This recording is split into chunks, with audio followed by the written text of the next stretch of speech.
Hey everyone, this is Luke. And this is the lovely Jessica. Luke is an artist and creative engineer who makes models, props, and animatronic characters for the entertainment industry. Jessica has a background in electrical distribution design, specializing in street lighting and utility power line engineering. After a few years of research, throwing around ideas, and evaluating our budget, we're now in the process of converting this old pickup truck to an electric vehicle. And then we're going to build a lightweight sliding camper to go on top of it so we can continue our passion for traveling and adventure.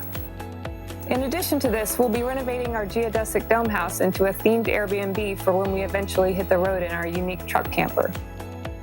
It's going to be a complicated series of projects that we thought others might like to see. So if you're interested in watching how this all comes together, you can follow us on this creative journey that will certainly have its ups, downs, and detours as we roll onwards. You can follow our progress on YouTube, Facebook, and Instagram. Thanks for watching, and be excellent to each other. Luke out.